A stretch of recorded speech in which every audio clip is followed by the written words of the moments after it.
You are watching Access LaPorte County, Channel 97. Coming up next is the October 7th, 2024 meeting of the Michigan City Board of Public Works and Safety. You can find more information for this meeting by visiting www.accesslaportecounty.org. Good morning. We are calling this Board of Public Works and Safety meeting for Monday, October 7th to order. For the record, the time is 8:36. And we'll begin with roll call. Mr. Simmons is absent. Ms. Tisdale is here. Ms. Smith? Here. Ms. Moore? Present. And our President, Skylar York, is absent as well. We do have a quorum, so we will continue. First order of business is approval of minutes for the regular hybrid Zoom meeting from September 16th, 2024. Do I have a motion? Motion to approve. Second. We have a motion and an approval. We'll call for a vote. Ms. Moore?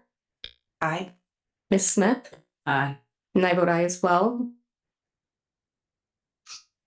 Our first order of business is approval to solicit bids. A request to solicit bids to supply the City of Michigan City with both unleaded and diesel fuel.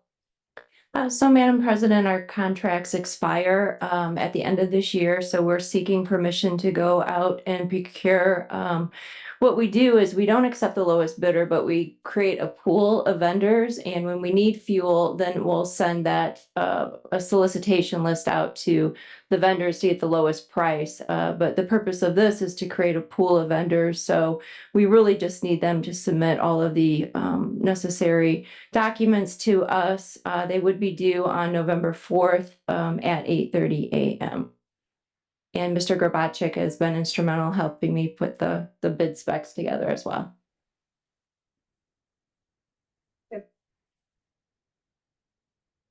So if there's any board comments on it, if not, if there's any public comments on it. Hearing none, I believe the board can vote.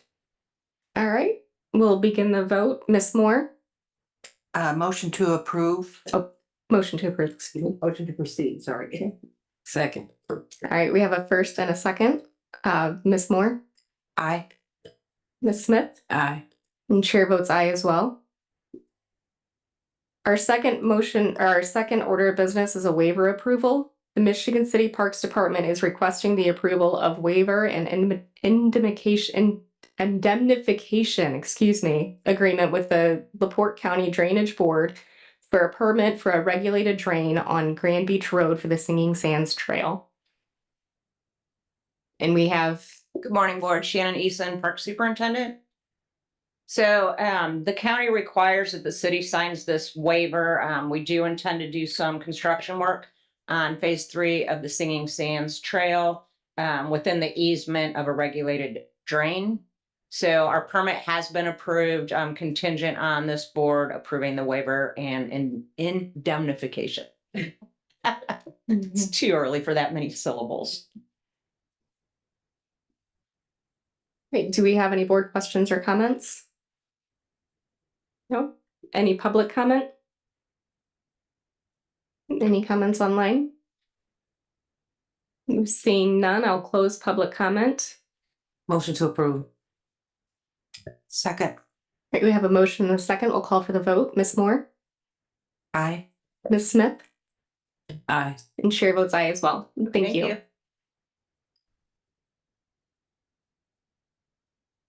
Our next order of business is approval of quotes. Dale Garbacek, excuse me. It is definitely a Monday morning. Superintendent of Central Services requests the approval for the following. A quote from Universal Restoration in the amount of $7,200 for roof replacement on the kennel building due to damage the roof sustained from hail damage. A quote and contract from JB West in the amount of $30,422.50 for roof replacement on the salt barn due to damage the roof sustained from hail damage. Quote and contract from Arnett Construction in the amount of $390,960.21 for roof replacement on the central maintenance building due to damage to the roof sustained from hail damage. And quote and contract from Discount Roofs in the amount of $510,928.24 for roof and gutter system replacement on the Central Services Building due to damage the building sustained from hail damage. The floor is yours. Good morning. I just want to mention two things.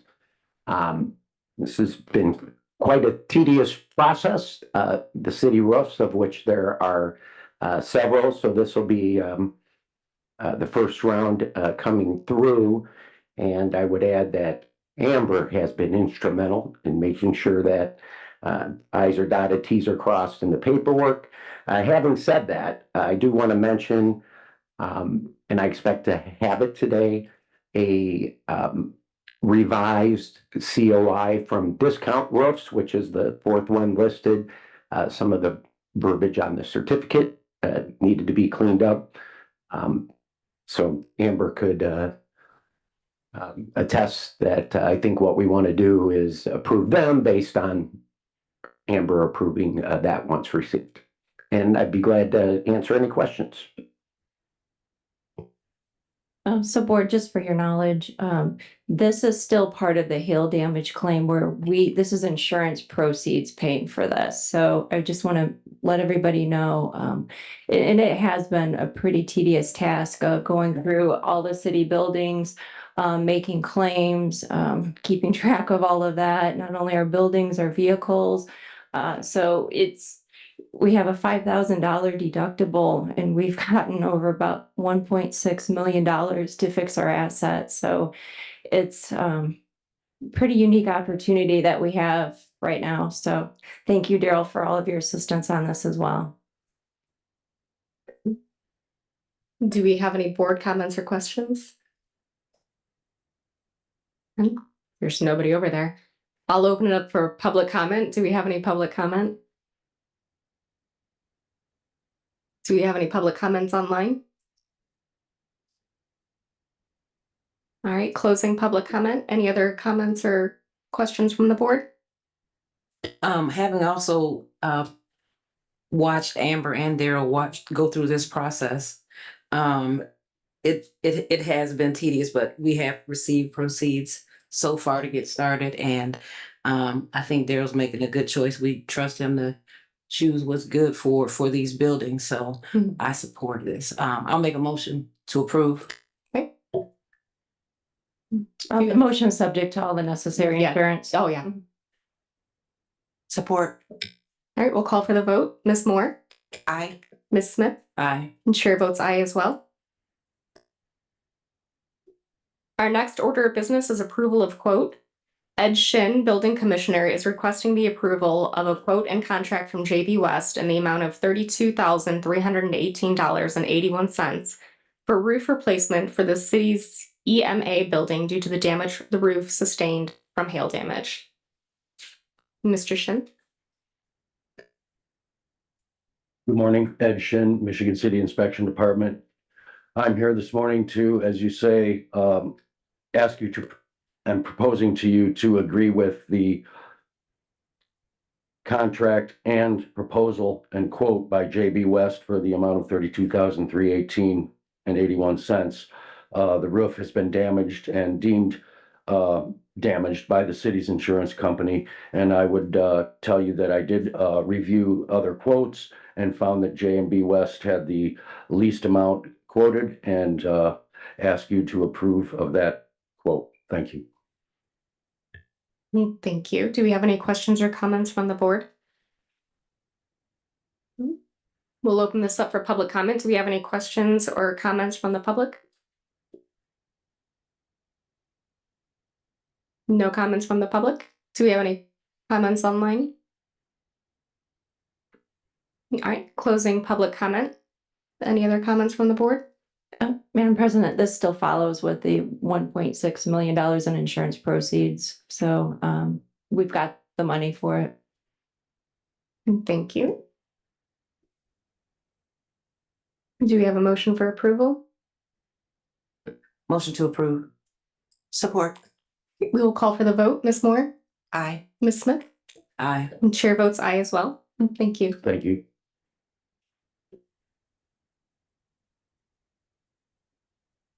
All Right, our next order of business is road closure for parade.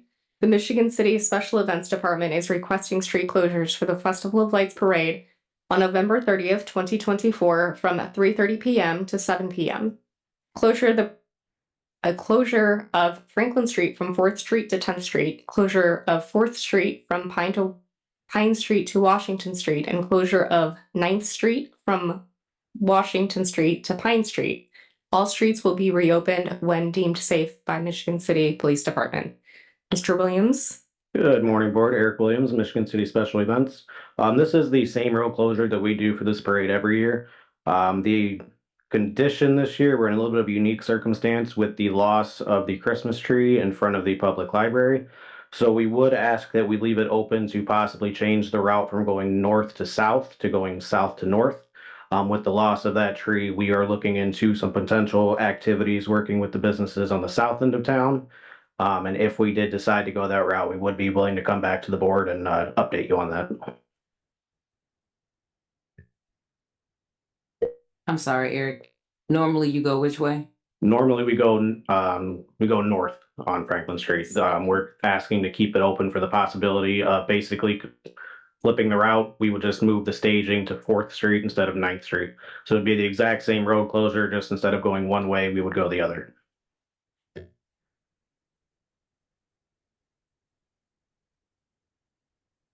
Do we have any other questions or comments from the Does board? that, will we be on a two-way then? Does that affect how we talk about that? Not at all, right? No, it should It's be just the exact whole same thing. street, Yeah. right? Mhm. Okay. Any other questions from the board? All right, we'll open this up for public comment.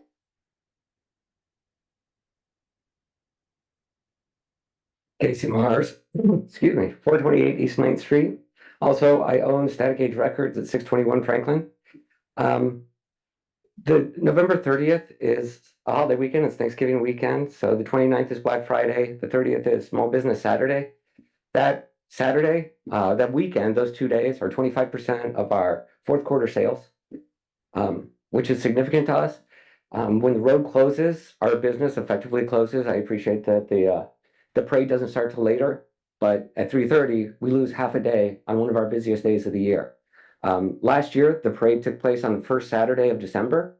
I don't know if it's always in December. It feels like it is, but I do know that in the 6 years that we've been there, it's never been the weekend of Thanksgiving. It would seriously affect our sales. So I would ask that you consider changing the date to the first Saturday in December, or that you not approve this.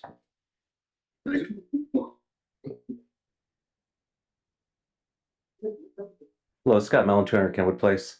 I second what that man just said. We've heard it. I'm fully in support of the light parade, of course.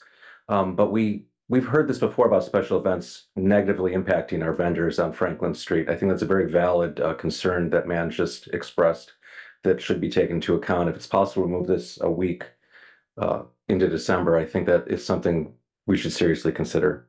Thank you.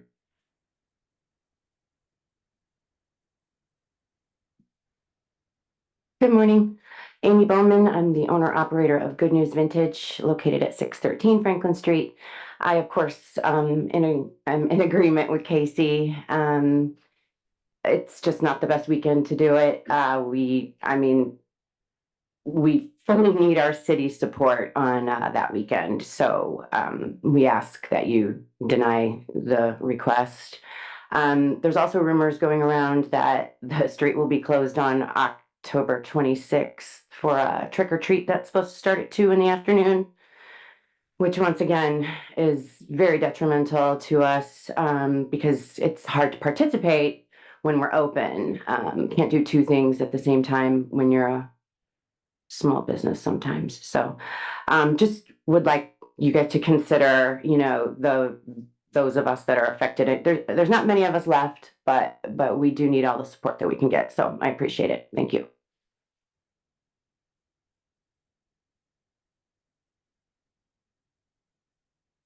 Terry Greetham, Director of Special Events. So the reason for selecting this date was that it coincides with the start of the Festival of Lights in Washington Park. That was the date that was selected.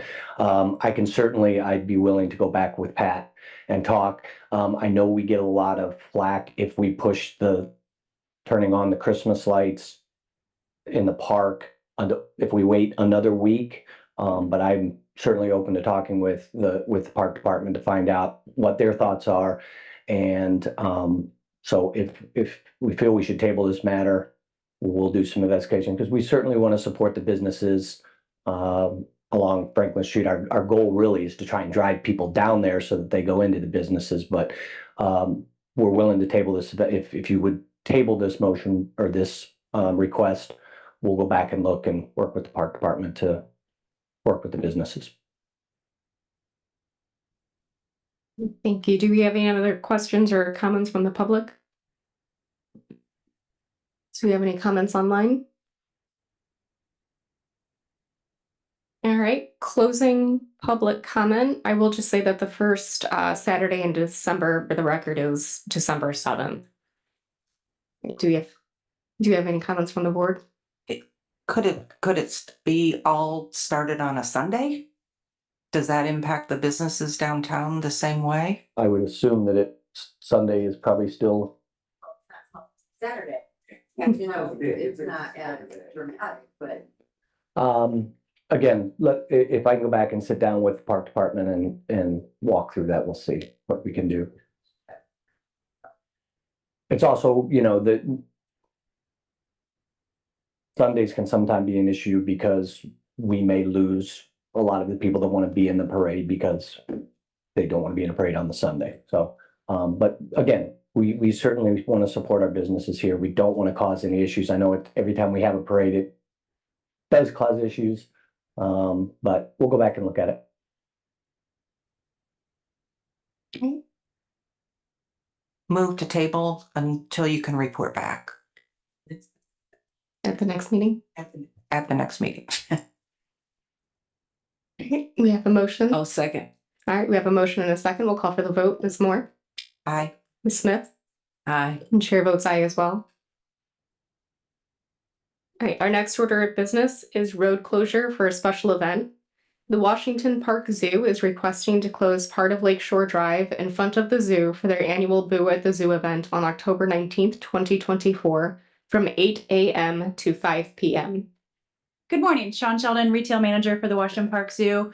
This is our annual Boo at the Zoo trick-or-treating event. We get 3,000 to 4,000 people that come in per the day. So we like to close down the road right in front of the zoo so the families can pass over the road there safely without having to worry about traffic. It would just get routed through the park and come out through Fetter's Alley. Thank you. Do we have any questions or comments from the board? And this is your, how many years now? I've been at the zoo almost 20 years, so we've been doing it at least since then. Okay, so it works. All right, I'll open this up for public comment. Do we have any comments from the public? Any comments from the public? Any comments online? Seeing none, I'm closing public comment. Back to the board. Motion to approve. Support. We have a motion and a second. We'll call for the vote. Ms. Moore? Aye. Ms. Smith? Aye. And chair votes aye as well. Thank you very much. Our next order of business is a personnel issue. The Human Rights Department is requesting the approval of an additional component to the stop loss contract that was originally approved on August 19th, 2024. Hello, good morning. Eric Gibson with GIS. I'm an employee benefits advisor. So I am seeking approval for the Gene Therapy Solutions contract that was included in the stop loss policy that we talked about last meeting. So this program is meant to protect the city from some very, very expensive therapy solutions. Those ranging from about $800,000 to upwards of $3 million. So again, this is built into the stop loss policy and contract that we talked about last time. We just didn't physically have the contract. Thank you. Do we have any questions or comments from the board?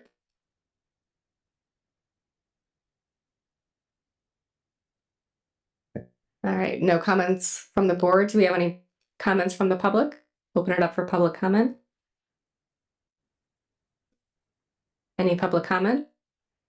Any comments online? Seeing none, we'll close public comment. We'll bring it back to the board. Motion to approve. Support. We have a motion and a second. We'll call for the vote. Ms. Moore, Aye. Ms. Smith, Aye. and chair votes aye as well. And thank you. Thank you. Right, the next order of business is request for barricades. Mark Yagelski, 125 Boyd Circle, is requesting barricades at the end of city-owned property on Southwind Drive to stop people from driving back into the woods and illegally dumping. Do we have anybody here to talk about this issue? Anyone online? All right, seeing none, we'll open this up for board comments or questions. I did go visit that area and it is a dumping ground, and it is. I don't know who we can ask about that from the city to do the barricade. I don't know if that's the solution, but something does need to be done. It is a mess, and I have pictures to prove it. I'm not sure if this has been vetted by any of the city departments. I'm not seeing anybody from planning here or refuse. So this board may want to take public comments, but also refer it to those respective department heads to come back and give some kind of recommendation. Is this city property that they dump now? I don't know. I couldn't tell you. Well, it shows. It's not city property. It looks Is that like what I'm not hearing from city you guys? property. Oh, it's not? Yeah, it looks like it's private property, but it's the city road that gives folks I access to it. misunderstood that. Hmm. That's what I took away from it. So you said we need to further plan? I'd refer it to planning. Yeah. And also refuse. So they can just come back and give a recommendation. Yeah. First, we'll open this up for public comment, though. Do we have any comments from the public? Yeah, Tommy Kulavic, 1316 Ohio Street. I think this ought to be denied. They don't have no parcel ID or anything where we can look or investigate into all this. And if that is city property, that should be a decision of the mayor. Under statute, the mayor does have the authority and jurisdiction over all the city-owned properties. So if that's city-owned property, that's something that the mayor needs to address and rectify. Thank you. Scott Melantur, Kenwood Place. Clearly, this needs to be tabled today, but this is a problem we're going to run into around the city as we implement a new refuse ordinance. One of the side effects is I think we're going to face a lot of illegal dumping. If this road does lead to a private parcel, there's an issue of cutting off access to it.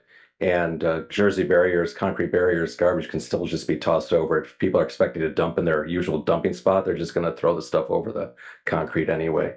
But we're going to have a more holistic view of how we deal with dumping in the city, because I think we're going to be facing more of it if we implement our new refuse law. Thank you. Thank you. Do we have any other comments from the public? Any other comments from the public? Any comments online? All right, closing public comment. We'll bring this back to the board.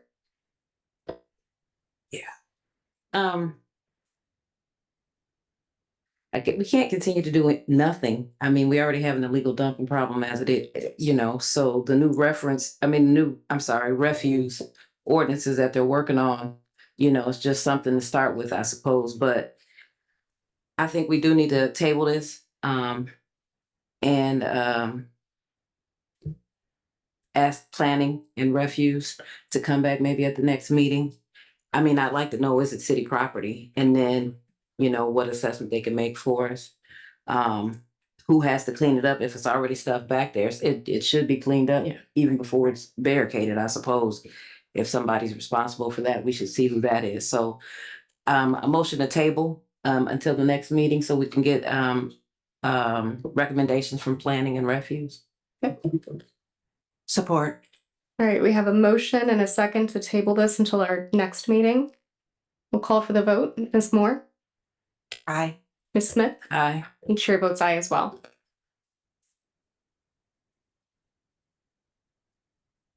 Our next order of business is a memorandum of understanding. Tandem Mobility is requesting the approval of MOU between the City of Michigan City and Tandem Mobility for a bike share program in anticipation to a final binding contract for the program by December 31st, 2024. Is there anyone here to comment on this? Yeah, he's online, Madam Okay. President.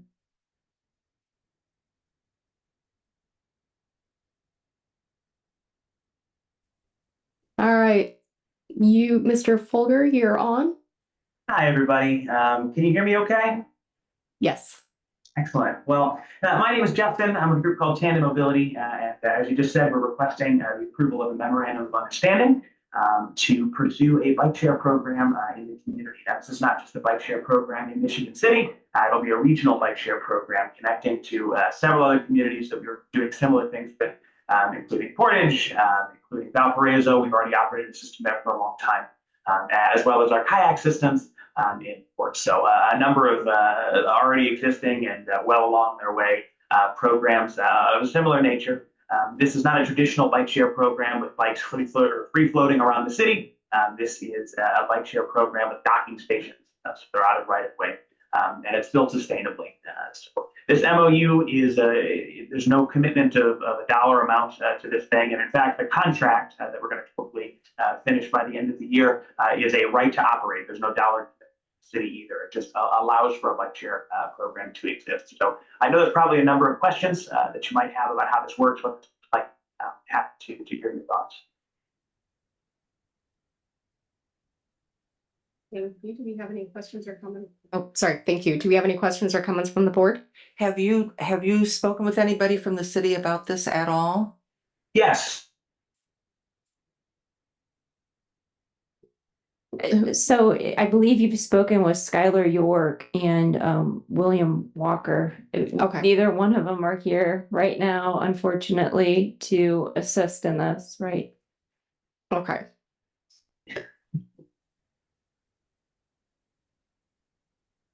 My question is, what exactly is, they're just asking for a right to operate as a business? As a vendor? Or... Ryan, do you want to address this? I have had very little dealings with this at all. Okay.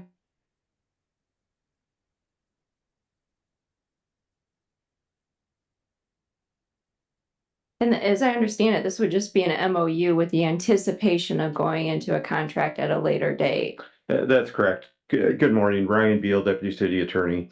I met with Mr. Walker and Mr. York, and the memorandum of understanding that's been submitted today would just be kind of an exploratory contract wherein Tandem Mobility would look into finding sponsors to basically cover the cost of eventually, if it were approved, the contract for the Tandem Mobility bikes to be here within the city of Michigan City. So this is kind of the jumping off point to see if there's any interest. This particular Tandem Mobility, they operate similar bike stations within areas around Indianapolis, I think up here in Valparaiso, Chesterton.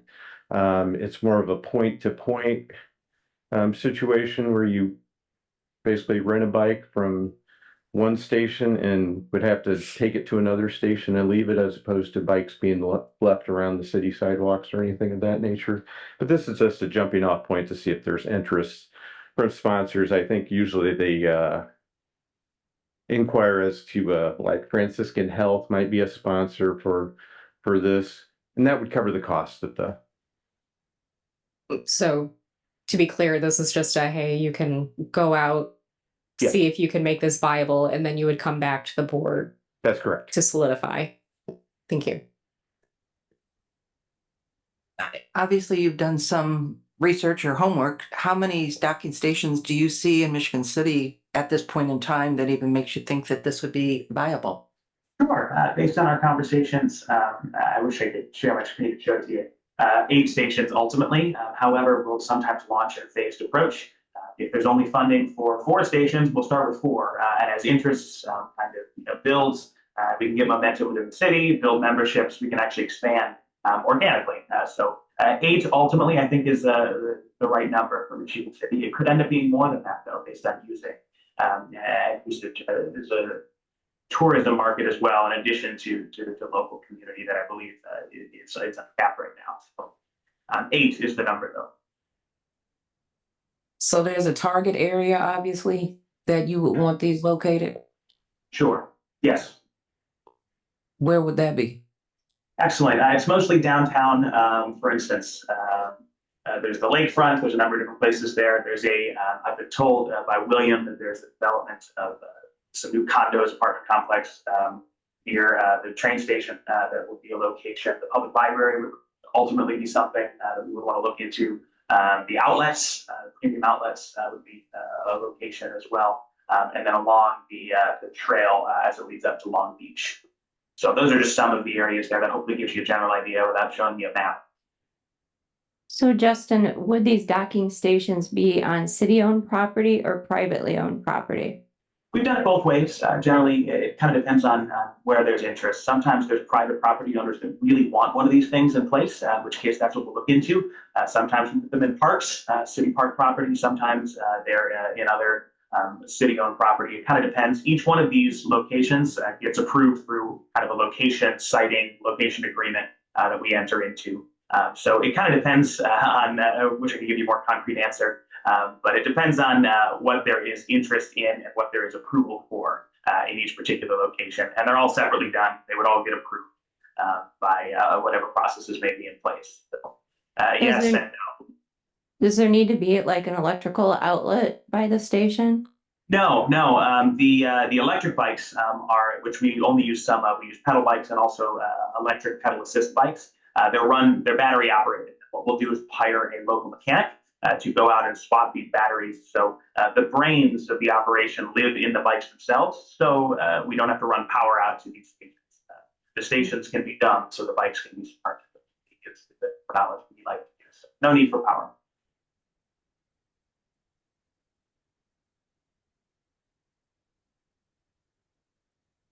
Any other questions or comments from the board? I think I would really like to get some input from William and Skylar from their discussions at the moment. And even just to get a feel for some of the surrounding areas, what has happened. Justin, if this board was to table this until 2 of our employees are back, is there a way that you could present pictures of what this looks like in other communities? Because I think that would help the board as well visualize.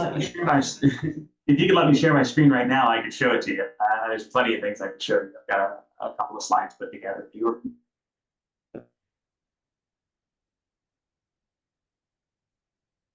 It's up to you, Madam President. You can do it now, or if you think you want to table it.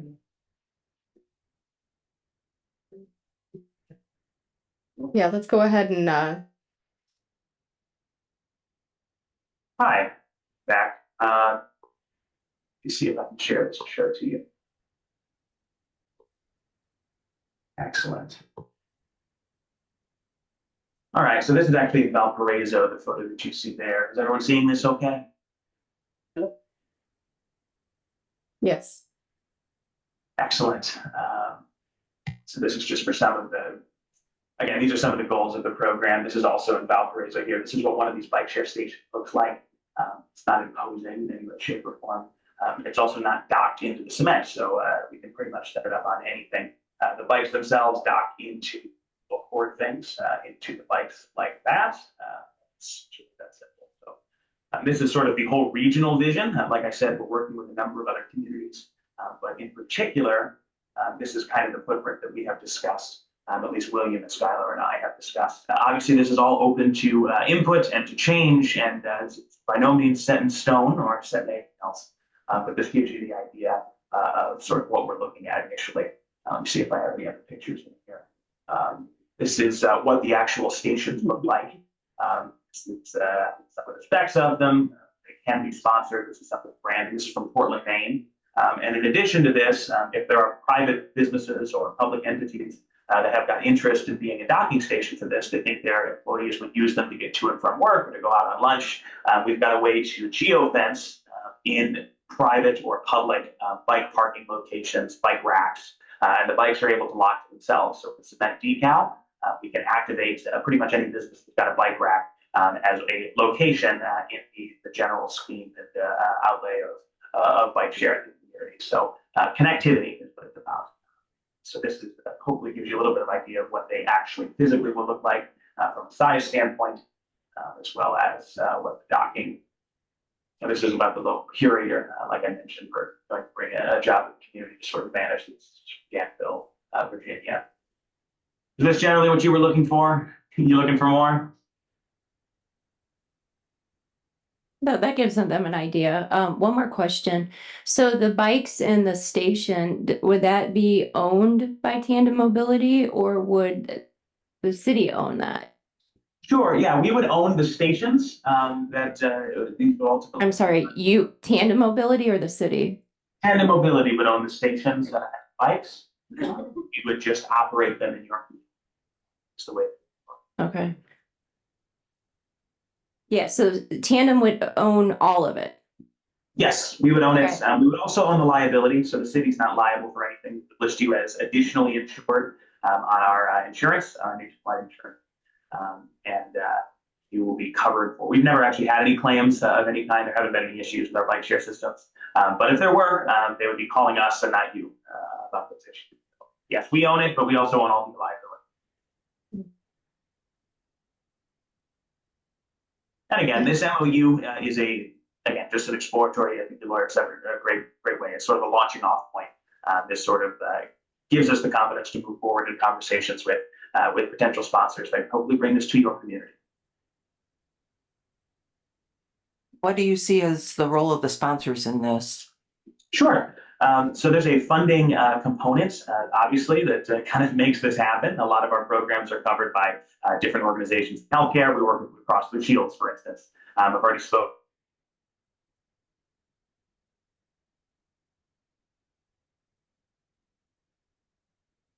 But in general, go on. Go ahead. I'm sorry. Okay. In general, the role that we look for is not necessarily just the funder, but we want them to be at the table working with us as we go through the data, as we put on community events, as we do giveaways. We want them to be a partner in kind of a community impact aspect as well. So we'll do group rides in our communities that are sponsored by different partners we've got. For instance, Portland, Maine, I just showed you photos from. Actually today, they're running a group ride for college students at the University of Southern Maine. This is put on by the main sponsor, Harvard Pilgrim, of that program, which is a health insurer in Portland, Maine. So that's kind of what we look for from the partner. Obviously, there's a funding component. That's what allows this to be affordable and be an amenity for people in the community that allows the operations to continue. It covers the insurance and the hardware and the software and all of that.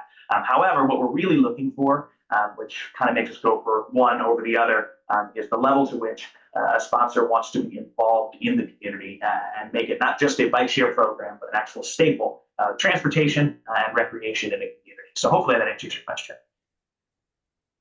So there's no money commitment from the city? No, not in this MOU and not in the contract. We do often have cities contribute to sort of put in some seed money to get it going. But again, that's not a requirement for this MOU, and it's not a requirement for the contract either. So it often happens, but that's usually dealt with as a separate sponsorship agreement. They basically come in as a sponsor sometimes, but that's not required, no. Thank you. Do we have any other questions or comments from the board? All right, we'll open this up for public comment. Do we have any public comment? I actually have a public comment. My question is, so for example, when I take my bike to our local bike store, it can cost upwards of $100 just for a tune-up. And even for a tune-up, that can be just because of safety concerns on the bike. That's where my kind of question comes into play is how often will these be repaired? Who will be paying for those repairs? Because those repairs are expensive, even if it's just not a tune-up of the bicycle.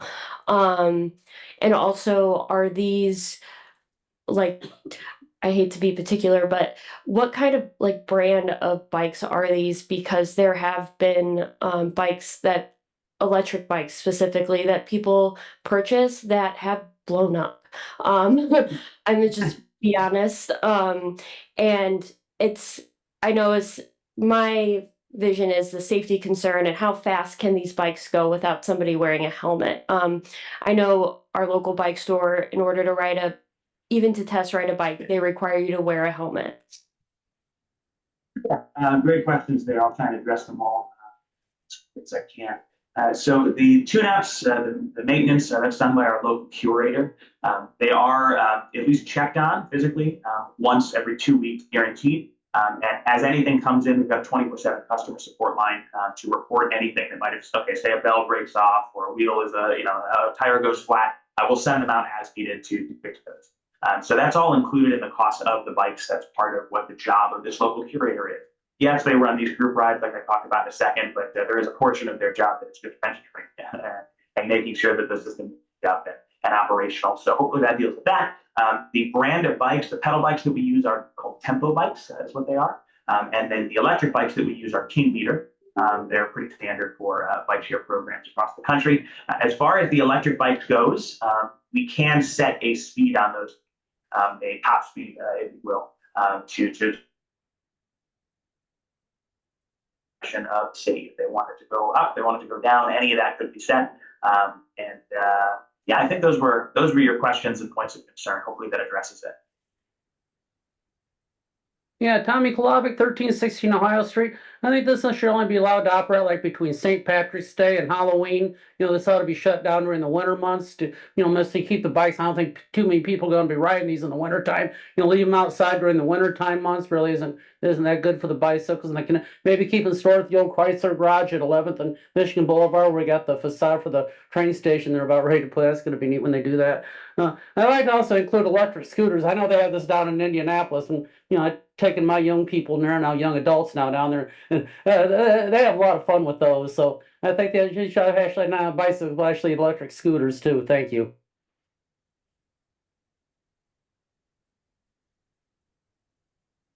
Terry Griffin, Michigan City Special Events. We've got to start thinking about things like this.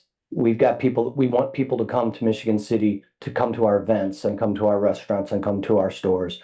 And we've got the double track system that brings them close. But for a lot of people to walk from the train station to Washington Park or to the Outlet Mall or to Blue Chip Casino or any of those, it's just not. That's asking a lot. We've got to start thinking about ways to get people to come here and have resources for them to use to be able to get around town. When you start thinking about things like the Great Lakes Grand Prix, the Oktoberfest, all of these where traffic at the north end of town is already crazy, I think this gives us an opportunity to do a little bit. It's not going to really change it a lot. But if people know that they can get on the train and get off the train and get on a bike and ride, come down to the park, celebrate our beautiful community, we need to think about that. I'm not saying this is the exact one we need to do. I don't know much about it, but we've got to start thinking about options for people who want to come here and experience our city, but maybe don't want to drive. Maybe they live in Chicago or South Bend and can take the train over. So it's just something we need to think about. Scott Mellon, Kenwood Place. They're only asking for a memorandum of understanding to flesh out further things. Sounds like there's also a small jobs component. There's a local curator that would have to be hopefully a local person.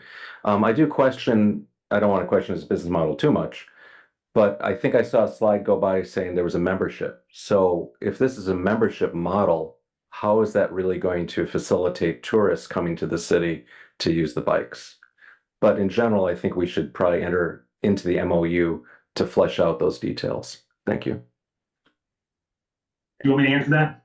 I can. 1 second. Do we have any other public comment? Any other public comment? All right, go ahead. Sure. The membership, let me flip over that for you.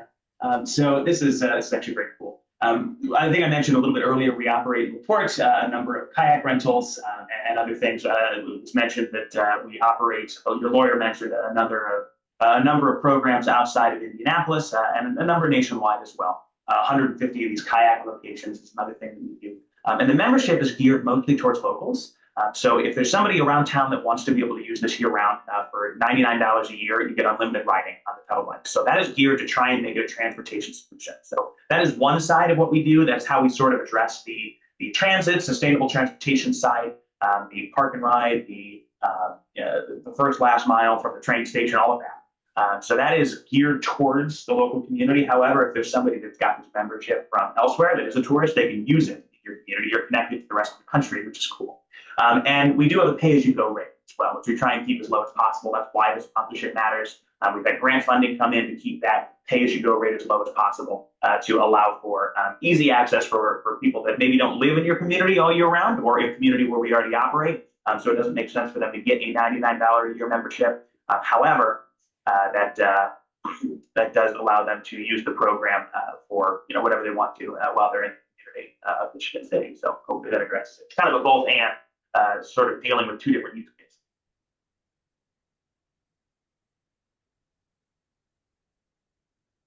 Thank you. Do we have any other board comments or questions?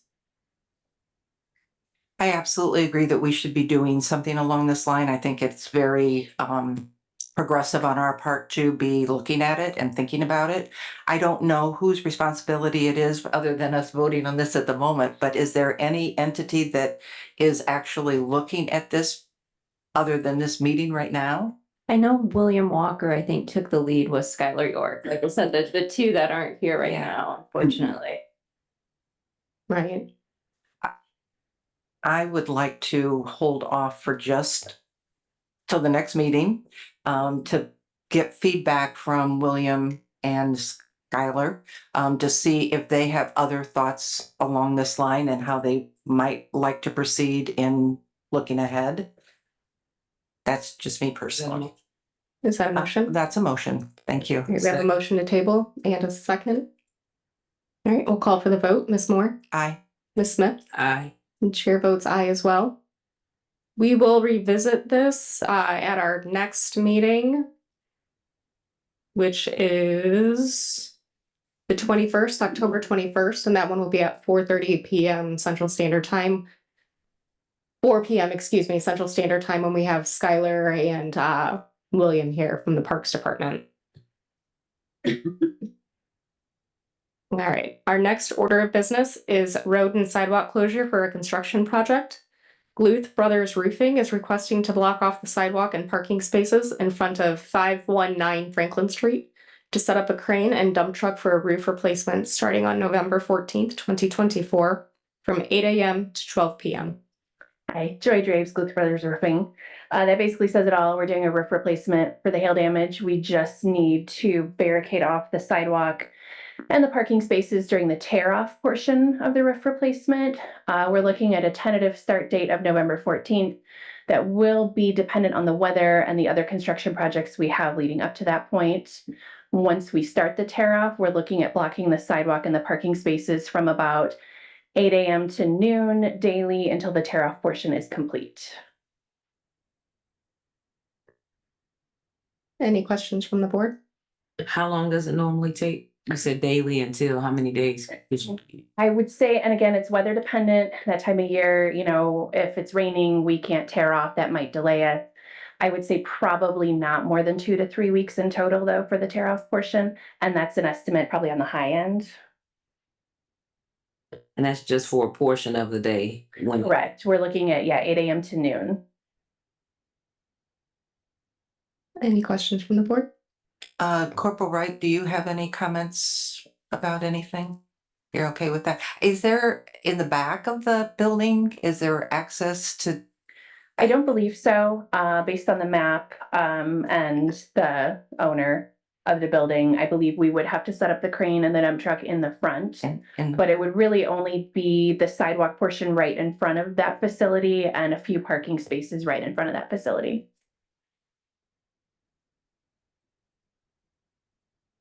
Any other comments from the board? We'll open this up for public comment. Do we have any comments from the public?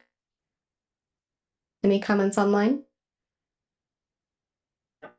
Closing public comment. We'll bring this back to the board. Any other comments or questions? No, motion to approve. Support. We have a motion and a second. We'll call for the vote. Ms. Moore, Aye. Ms. Smith, Aye. and chair votes aye as well. Thank you.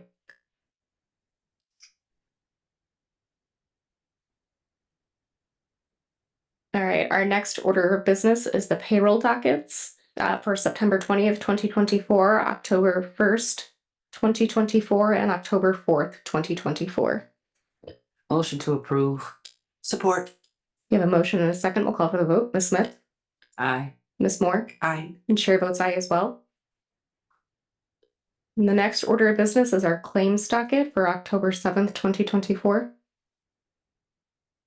Motion to approve. Support.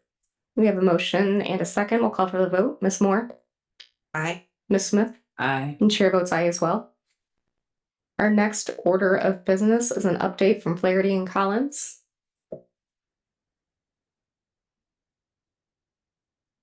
Good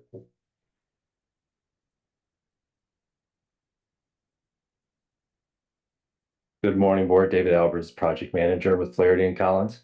So we're making great progress. 2 weeks ago was a great milestone. We completed the precast erection. So we were able to lift the parking restrictions along Wabash and 10th Street for that. So the next steps for the parking garage will be prepping for the topping slab, and then that gets poured out at the same time. We'll be starting with the work that's happening at the train station. We want to get the steel up so we can start putting up the terracotta as soon as possible, and ideally not in the middle of winter. So that's for the garage update. As far as the apartment tower, we are starting with utility tie-ins, the underground utility tie-ins at Franklin Street, which is why basically we are able to combine our work with the work that Reith Riley is doing. And then I believe also the water department is going to be doing some water main work in that 1,000 block of Franklin, which is why we have that road closure there right now. So that is the rough update. I'll take any questions. It's amazing progress. Do we have any comments or questions from the board? No. All right, thank you. Our next update is from the park department. I'm not seeing anybody here. Our next update is from special events.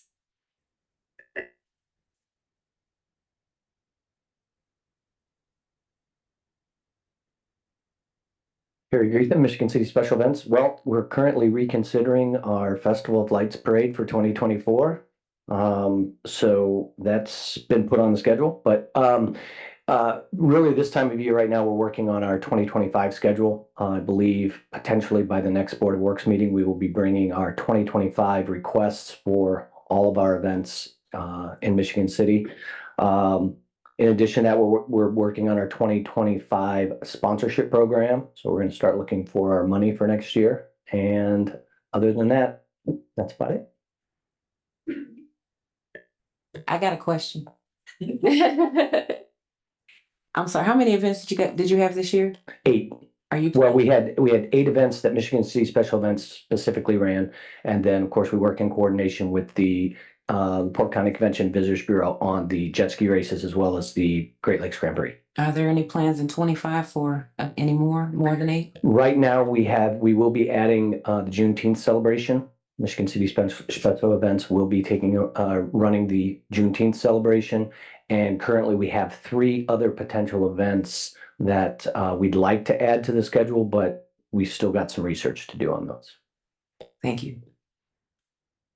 Thank you. All right, moving on to our unfinished business and our pending items. John Traub from 107 Nevada Ave has requested the no parking signage and the parking lines to be painted. We've received, come on up.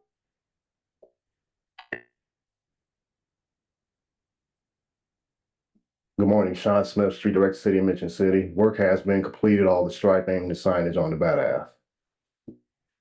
Thank you. We've received a very gracious email thanking us for the swift response to that as well. I'll let staff know. Thank you. You're welcome. Do I have a motion to remove this from our list? Motion to remove as completed. Second. All right, we have a motion and a second. We'll call for the vote. Ms. Smith, Aye. Ms. Moore, Aye. and chair votes aye as well. Our next unfinished business is a request for road repair. Councilman Don Prespolinski requested to fix a severe dip in the roadway at Gardenia Street in Cleveland Ave and to repair the curbing removed by the water department. Work has also been repaired by the water department. It was a utility cut. I did reach out to the water department about future utility cuts. They will coordinate with me in regards to any deformities that they create in the roadways, but work has been completed. Thank you. Motion to remove this from the table is completed. Support. All right, we have a motion and a second. We'll call for the vote. Ms. Moore, Aye. Ms. Smith, Aye. and chair votes aye as well.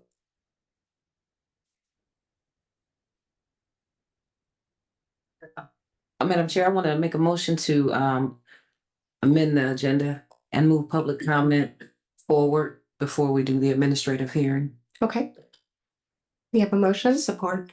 We have a motion and a second. We'll call for the vote. Ms. Moore, Aye. Ms. Smith, Aye. and chair votes aye as well.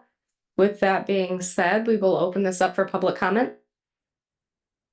Yes, this is Tommy Kolavic from 1316 Ohio. I know when Mayor Range, she treats the board of worse than 3 members to 5. I told her anytime you want to put me up there, go ahead. Skylar never gets too busy and Gene never gets too tired. I'll go up there in a heartbeat. Yeah, I'm real jealous of those 2 guys. Yeah, once, twice a month you get to sit there surrounded by these 5 beautiful women. I've been complaining around Ohio Street where I live, a little south of where I'm at. There's a utility pole that's very heavily damaged. It needs to be replaced just south of Hawthorne Avenue. I know we've contacted NIPSCO about that. NIPSCO says that's not our utility line, so we're not going to touch it. There's also a huge dead tree. It's all covered with poison ivy vines.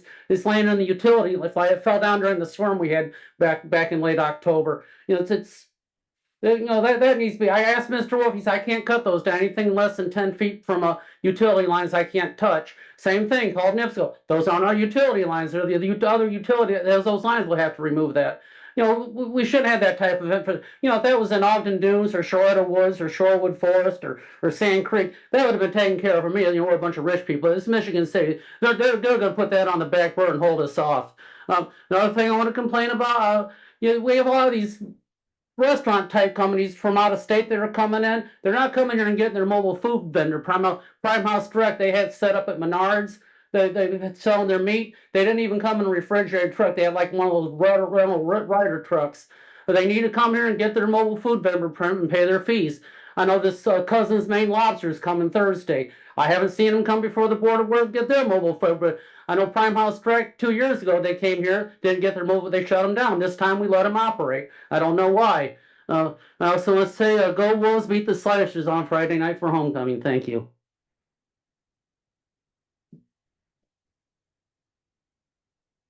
Scott Melantur, Kenwood Place. I just wanted to put a general shout out of appreciation both to this board for their responsiveness to the feedback of the citizens of Michigan City, particularly about the vendors on Franklin Street, considering postponing that parade.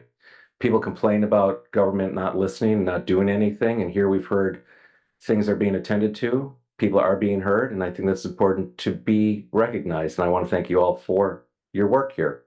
I'd also like to thank Special Events for the fine job they've done this year, running very successful events and bringing people to Michigan City. And I encourage them, or I wish them good fortune in the future as they continue to do that. Just a general shout out to the departments that have fixed these things, the streets department, the water department, sanitation. Colin Flaherty's report that there's coordination between the work being done on Franklin Street and their utility hookups is also very encouraging. It's great to, there's nothing worse than fresh pavement being cut up for a utility cut right after it's been done. So these are positive things that the people of Michigan City need to be aware of, that this city is trying to be efficient and doing good work. And I think I just wanted to thank you for your work in that. Thank you. Do we have any other public comment? Do you have any comments online? Closing public comment, any board comments?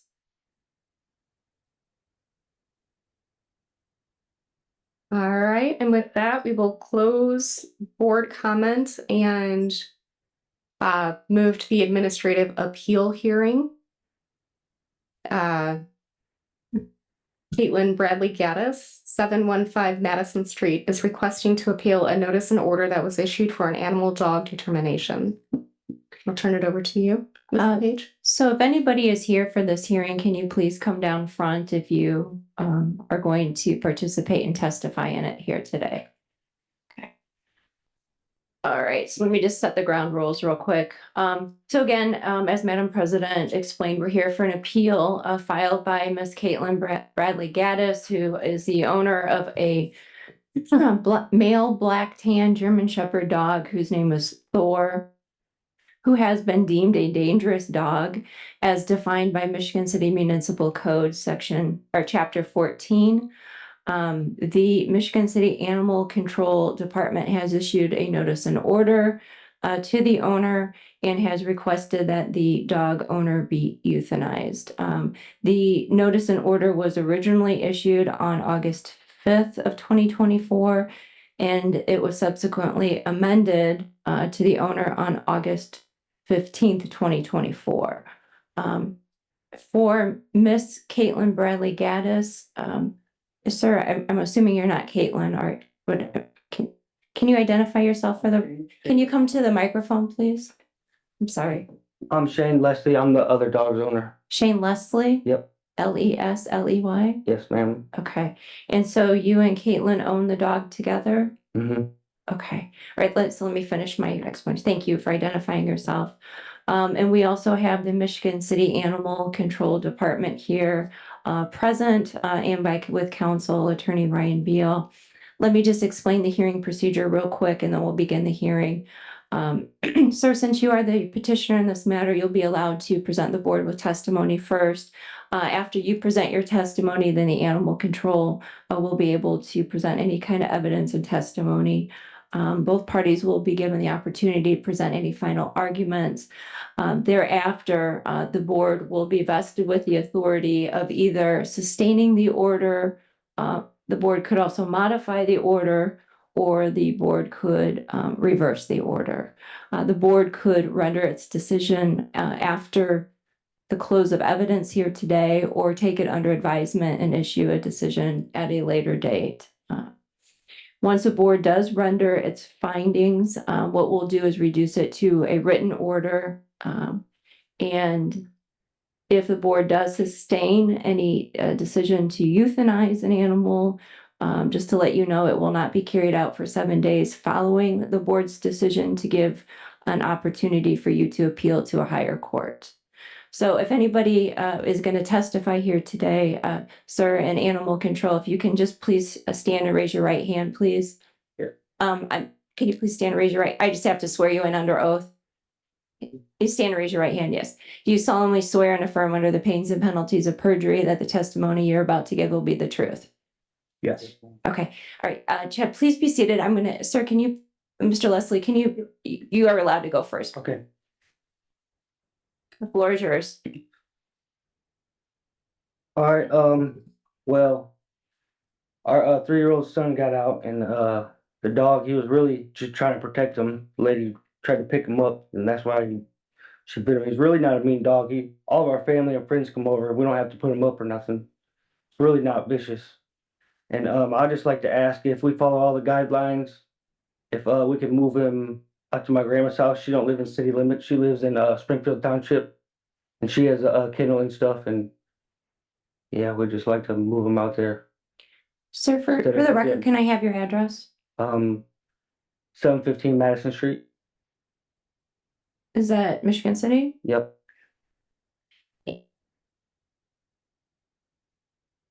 And can you give the board a little bit more facts about, did the dog get out of 1715 Madison Street? How did the dog get out? When did the dog get out? We were all taking a nap together and our son, he woke up before us and he unlocked the door and the dog knew he wasn't supposed to go out by himself, so he went out with him, you know.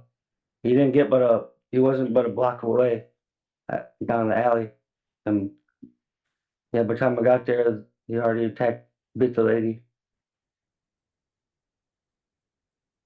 But I seen the one, I didn't see the first bite, but the second bite, I seen the lady try to pick him up and he bit her arm. So the dog left your property Yes. and went a block down the street. Mm-hmm. Anything else you'd like to tell the court? I'm sorry, the board? Nope. Mr. Beal, do you have any cross? I do not, thank you. Mr. Beal? Good morning, Board. Ryan Beal, Deputy City Attorney. And just to let you know, Animal Control Officer Michelle Planke was kind of the lead investigator on this. She got called for jury duty this morning. So Mr. Chad Denham will be here on behalf of Animal Control to present their side of the story. Since Chad, can you state your name? Chad Denham, Michigan City Animal Control, How long you been with Animal Control? 2 years. And even though you weren't the lead investigator. Hold on, we can need you to microphone. Yes, I'm sorry. Thank you.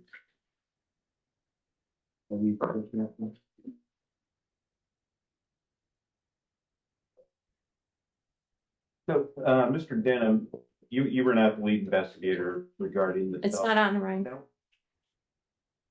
Hold on.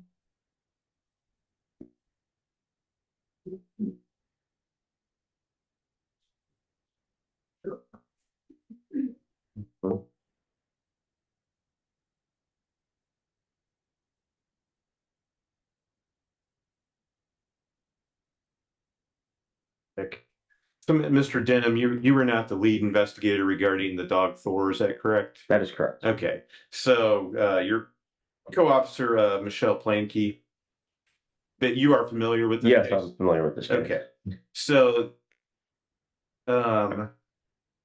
Animal Control's notice and order regarding the animal started on July 28th, 2024 as a result of an incident that happened where Thor bit 2 people? Correct. Okay. And the board has been provided a copy of that police report. Can you describe what happened that day? Like as the owner stated, their child was outside and unattended, and so another person came to assist the child because the child was, I believe, 2 or 3 years old. And what happened is Thor attacked this person unprovoked. Okay. With severe injury. Okay.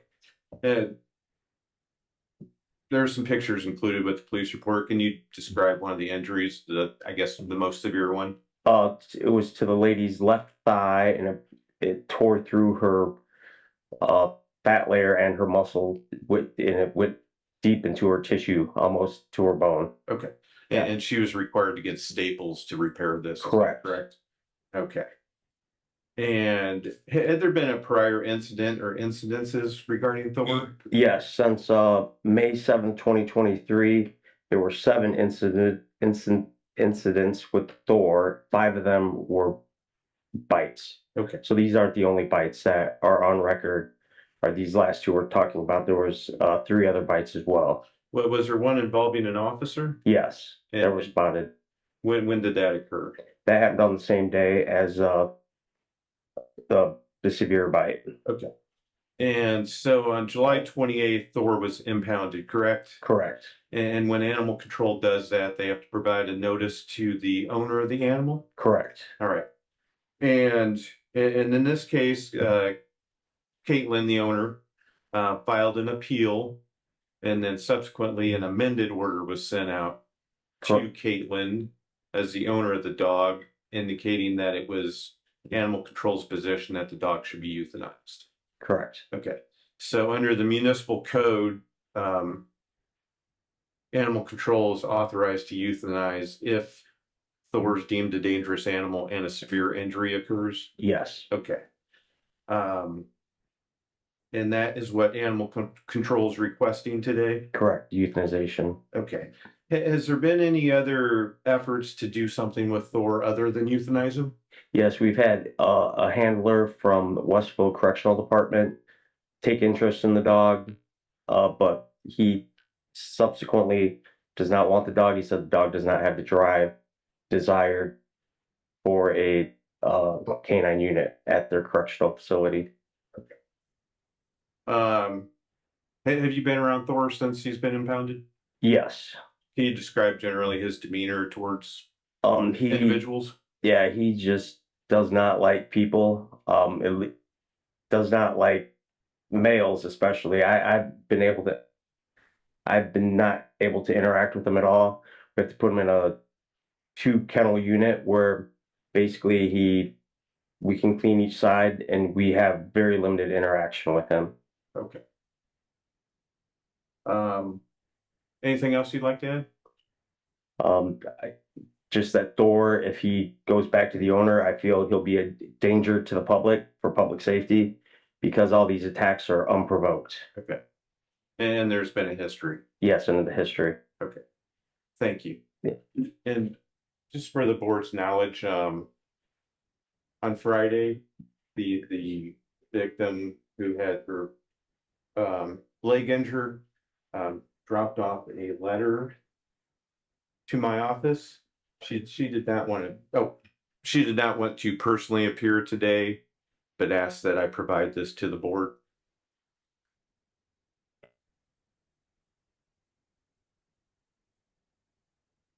I'll mark this as Exhibit A. Thank you. Did Mr. Leslie see a copy of it? Here. I gave Caitlin one. Okay. Mr. Leslie, did you have any questions of Mr. Denham? If you do, no. If you have any questions of him. Actually, yeah, I was wondering if we could get him like rehomed in my grandma's house in Springfield Township. She don't have no neighbors. She already has a kennel. Okay. He would not be a danger to anyone. But that's not a question to Mr. Denham, right? That's fine. That's fine. So if you have no further questions, that would be do you want to make a final statement then and include that as your final statement to this board? Yes. Okay. You want to tell the board where your grandmother is? Where? Donna Freismith, she lives on past 212 in Springfield Township on off Muir Road on a dead end road. She don't have no neighbors. She has a kennel. She has a lake. She has everything that would be a good place for him. It's really not a mean dog. I mean, I don't even know how 7 bites, that don't sound right to me. I've never seen those reports. I don't know. Thank you. Mr. Beal, any final Mr. Denham, any final statements? Board, I'm turning it back over to you.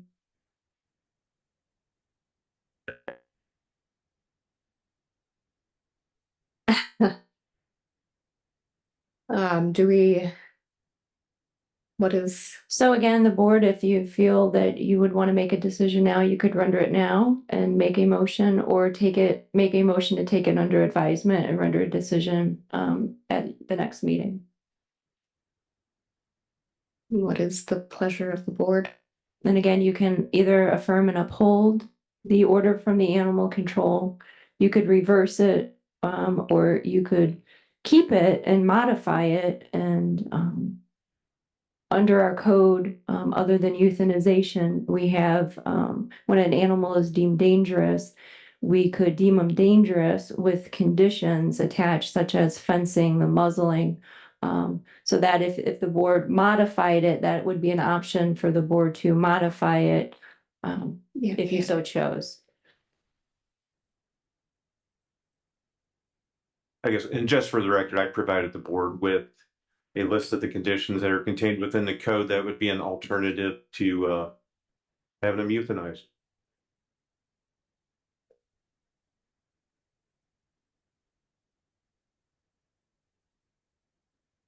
I will make a motion to uphold animal control's decision and sustain. Second. And we have a motion and a second. We'll call for the vote. Ms. Moore? Aye. Ms. Smith? Aye. And chair votes aye as well. So again, as I stated earlier, no action will be made for the next 7 days from today in case you guys wanted to appeal to the courts. Okay. We'll issue an order to you as well in the mail. Thank you.